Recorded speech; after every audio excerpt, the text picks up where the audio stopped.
Bom dia, crianças. Essa é a atividade de matemática aqui. Nós vamos estudar a última atividade de matemática do mês de dezembro.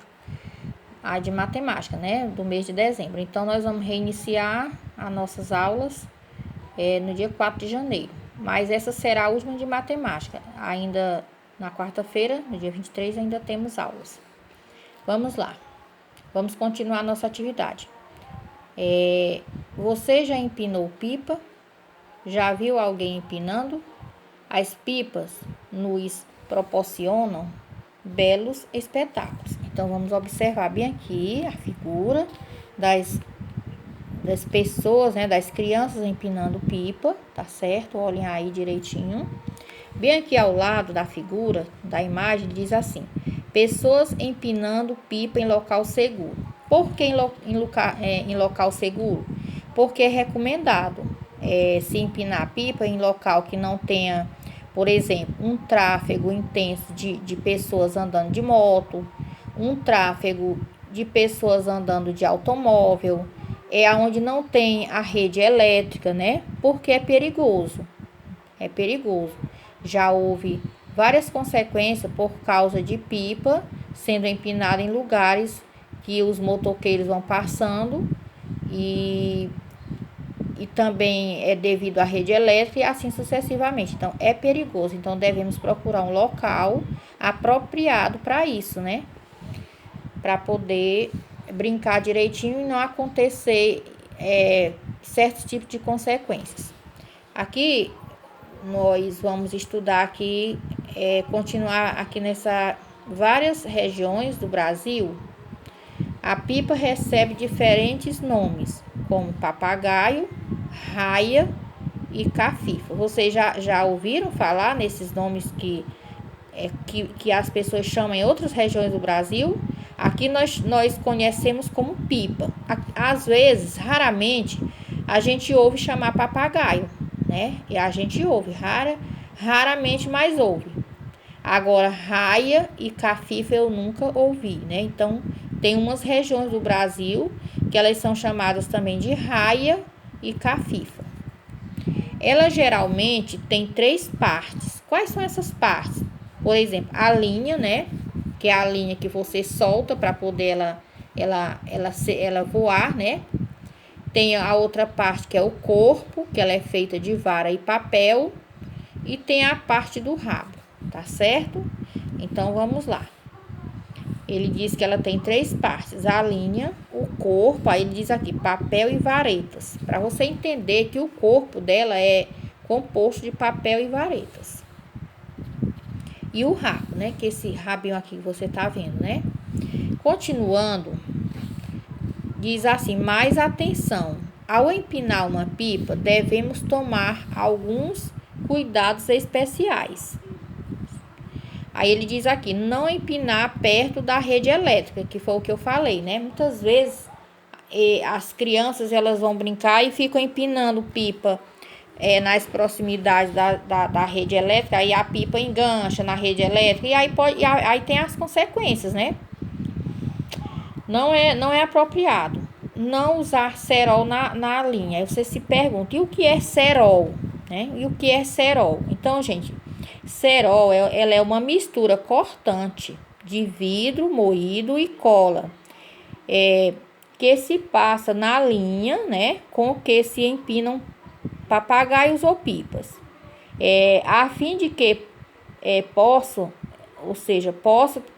tralhar a linha de outro papagaio. Por exemplo, uma linha tralha a outra, né? De outro papagaio ou pipa quando ambos estão no ar. Ou seja, ela é uma mistura cortante. Então é perigoso, né? Aí ele recomenda não usar cerol na linha. Aí tem gente que usa porque quer ver o resultado. Então o resultado não é bom.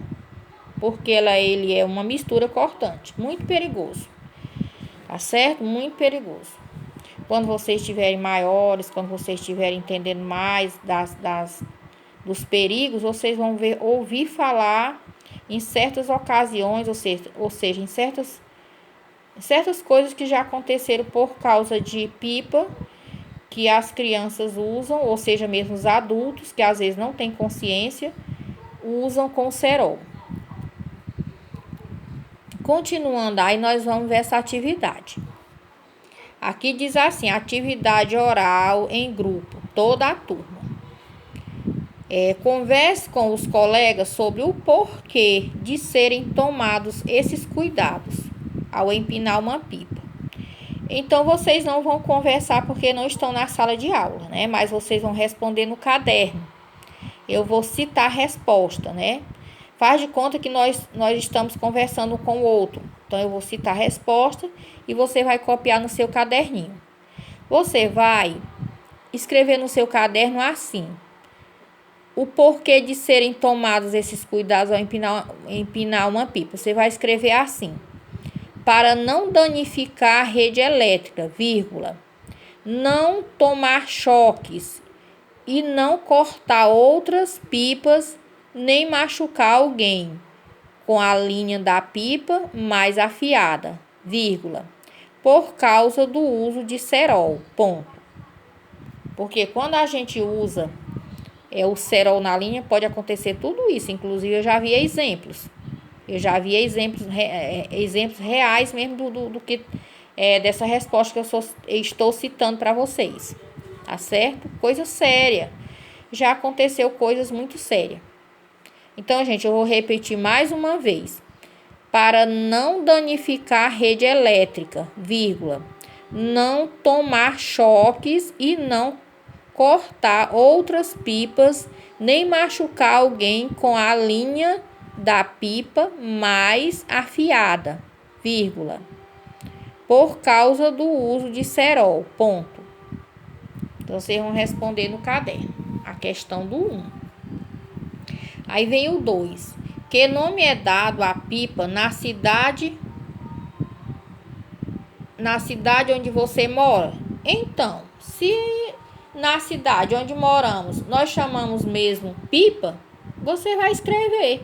Se tem outro nome, você vai escrever também, né? Mas nós temos que escrever o nome mais apropriado, o nome mais conhecido. Aí vem a letra, ou seja, a questão 3. Escreva o nome de um animal que tenha a mesma letra inicial e a mesma quantidade de letras da palavra pipa. Faça também um desenho desse animal. Então, você vai escrever bem aqui nessa linhazinha, certo? O nome de um animal que comece com a letra P e que tenha a mesma quantidadezinha de letra da palavrinha pipa, tá? E aí, vai desenhar o animalzinho aqui, tá certo? Eu vou dar só uma dica. Esse animal, ele é um animal que às vezes a gente tem ele em casa, tá certo? Ele tem as patinhas, ele tem o corpo coberto de pena. É só uma dica, tá bom? Então, nós vamos para outra página do livro. Deixa eu mostrar bem aqui a página que nós estamos estudando. É a página 158. A página que nós começamos foi na página 158. Agora nós vamos para outra página, né? Tá certo? Que vai ser a página 159 agora. Vamos lá. Veja na imagem a pipa que Rafael fez. Assinale a forma que o corpo dessa pipa tem. Então, você vai prestar bem atenção no formato do corpo dessa pipa, certo? Se os lados forem todos iguais, fica muito fácil, né? Se os lados tiverem tamanhos iguais, fica fácil, né? Então, vamos ver. Será que é circular, quadrada ou triangular? Aí é como eu falei aqui, se os lados tiverem tamanhos iguais, fica fácil, né? Continue aí, no B. As duas varetas dividiram o corpo da pipa em 4 partes. Assinale a forma de cada parte. Então, as duas varetas que ele diz é isso aqui, essa vareta e essa vareta aqui, né? Elas fazem tipo uma cruz. Aí, elas dividiram em 4 partes. Certo? Você observa cada partezinha dessa daqui, ó. Elas são divididas pelas cores, né? Também a gente vê bem melhor pelas cores. Aí ele pergunta aqui se essas partes elas são triangular, retangular ou circular. E marca o xizinho, certo? Fica fácil de saber. Você vai observar só a partezinha assim, né? Aí fica fácil de saber qual é a forma geométrica que ela tem. Cada partezinha tem. Primeiro aqui nessa questãozinha do 4, na letra A, ele pergunta o formato dela em geral. E na letra B, ele pergunta dividida as partezinhas pela vareta, né? Aí você vai ver quais são as formas geométricas. O C, observe a cena e assinale a frase correta. Então, vamos observar logo essa cena. Bem aqui é um prédio e bem aqui é um menino soltando pipa, né? A altura que está a pipa, bem alta, né? E aqui é o prédio. Então, vamos lá. Observe a cena e assinale a frase correta. A pipa de Rafael está a uma altura maior do que a altura do prédio. A pipa de Rafael está a altura menor do que a altura do prédio. Então, vamos ver lá, vamos observar. Bem aqui é o prédio. E bem aqui a pipa, ela já está nessa altura bem aqui. Olha a diferença, né? Olha a diferença. Então, fica fácil de marcar o X, né? Descubra uma regularidade na sequência de cores destas pipas e pinte a última pipa. Então, é fácil, nós descobrir a regularidade. Por exemplo, aqui nós temos amarelo, azul e aqui verde. Aqui nós temos azul, amarelo e aqui verde. Aí aqui amarelo, azul e aqui verde. E aqui azul e amarelo e aqui verde. Aí você vai fazendo de acordo com a sequência, que ele só troca, né?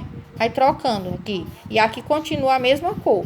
Na parte de baixo, na parte de cima, ele vai trocando. E aqui na parte de baixo, ele permanece da mesma cor, não é?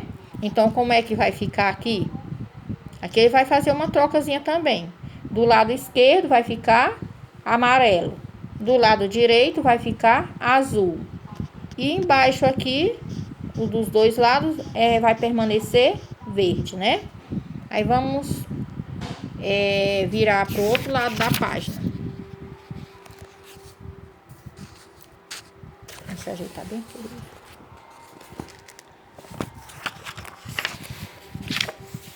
Olha, aqui tem assim, ó, pinte somente as 4 caretas iguais. Então, vocês vão observar para poder pintar as 4 caretas iguais. Por exemplo, essa aqui, ela pode ser igual a essa. Observe que a boquinha é do mesmo jeito, o narizinho e os olhinhos. Mas ninguém sabe se tem 4 iguais, né? Então, você vai observar quais são as que tem quatro carinhas iguais, caretas iguais. Aí, se tiver 4 caretas iguais, você vai pintar aquelas que são 4, não é? Então, vamos lá, vamos observar direitinho. Aqui direitinho, né? Todas elas vai ter mais do que uma, mas a gente vai ver quais são as caretas que são 4 iguais. Por exemplo, boquinha, nariz e olhinho, tudo igual. Aí pinta só as 4. Aí diz assim no 2, a face não aparece neste desenho do lado. Então, ele quer dizer que a face que tem 5 bolinhas, né? A face que tem 5 bolinhas não aparece neste desenho ao lado, que é esse aqui, né? Esse desenho do dado. Por exemplo, aqui você tá observando que tem a face de 3 pontinhos, a face de 6 pontinhos e a face de 2 pontinhos. Mas não aparece essa de 5 pontinhos. Aí ele pede para desenhar as outras faces que também não aparecem. Por exemplo, quem conhece o dado sabe quais são as outras faces que não aparecem. Por exemplo, já tem essa aqui como exemplo. Então, você não vai mais desenhar ela. Você vai desenhar as outras duas que aqui nesse dado também não aparece. Aí, para isso, o que nós temos que fazer? Pegar aquele dadinho que a gente tem em casa, né? Que foi feito nas aulas de matemática que passaram, né? Lá quando a gente estava estudando, eram as formas geométricas, né? Que foi confeccionado o dado. Então, você pega o dado e vai olhar quais são as outras faces que não aparecem. Aí desenha o totalzinho de ponto. Um aqui, um totalzinho aqui, o outro total aqui, das duas faces que não aparecem. Vamos lá. 3. O menino escreveu o nome dele e encontrou a segunda letra. E contornou a segunda letra. Tá bem aqui o menino, o Renato, né? Ele contornou a segunda letra do nome dele. Renato. Segunda letra, né? Aí vamos ver o que ele vai pedir. Escreva seu nome e contorne a terceira letra. Então, você vai escrever seu nome e aqui vai contornar a terceira letra. Muito fácil, né? Agora, vamos para o 4. Veja as notas que José e Márcia têm. Aqui é as notas de José. José, ele tem uma nota de R$5 e uma nota de R$2. A Márcia, ela tem 3 notas de R$2 cada, né? R$2 cada. Márcia vai dar uma de suas notas para José. Complete. Então, ela vai dar uma nota para ele aqui, para o José. Márcia tem, aí você primeiro conta quanto em reais a Márcia tem. Por exemplo, 2, 4, 6. Aí bem aqui você escreve. Márcia tem R$6 e vai ficar com... Então, quando ela pegar essa notinha bem aqui e der para o José, ela vai ficar só com o valor dessas duas, certo? Dessas duas. Aí você vai colocar aqui o valor dessas duas aqui. E aí, o que você vai fazer mais? Você vai fazer a subtraçãozinha depois. Bem aqui, por exemplo, você vai fazer a subtração. Vai subtrair esse total menos... ou seja, menos o total que ela vai ficar, porque ela vai pegar essa notinha e vai trazer pra cá. Aí vai ficar esse totalzinho bem aqui depois. Você vai subtrair o total geral de Márcia, menos o total que ela vai ficar. Aí você vai encontrar o resultado, né? Por exemplo, 6 menos 4, né? Aí vai ficar quanto? 2, né? Você vai fazer a subtraçãozinha dessa forma. Aqui, dessa forma. Bem aqui. 6, ela tem 6 menos 4, porque quando ela der uma notinha pro José, ela vai ficar com R$4. Aí sobram 2, né? Continuando aí, nós vamos continuar, né? Ver aqui como é que fica. José tem... Então, o José, ele tem R$7, que ele tem 5 mais 2, 7, né? R$7. E vai ficar com... Aí, quando ela der essa notinha bem aqui pra ele, aí você junta, pra saber com quantos reais o José vai ficar, tá certo? Aí, ao contrário, você já vai fazer a adição. O José, ele já tinha R$7, ela vai dar uma nota de R$2, aí você soma mais 2, igual a... Aí, você pode até usar... os desenhos, como eu sou acostumada a dizer para vocês como é que a gente faz. Então, ele já tem 7, mais 2, né? Por exemplo, bem aqui, mais 2, você conta. 8, 9, né? Então, como é que vai ficar a sua adição? Vai ficar assim, 7 mais 2 é igual a 9, né? E essa aqui que eu esqueci também, por exemplo, você sabe que Márcia tinha 6. Bem aqui, ó. Tinha 6, né? E aí, ela tirou 2 pro José. Ela tirou 2. Aqui. 1, 2. Aí, ela ficou com quanto? 1, 2, 3, 4. É por isso que você vai subtrair de 6, tirando 4, sobra 2, né? Ela fica com 4 e dá 2 pro José. Tá certo? 6 menos 4, 2. E aqui, 7 mais 2, 9. Pronto, então, a atividade, ela pode ser feita toda no livro. Somente essa subtração bem aqui, essa adição você pode fazer no seu caderninho, para poder botar as respostinhas aqui. E lá, aquela resposta que eu citei aqui na página... Bom, essa página aqui é a página 160. Então, vamos prestar Atenção, onde foi que nós começamos a estudar? Nós começamos a estudar bem aqui na página 158. Aquela questão que é para ser respondida no caderno é a questão do 1, da página 158.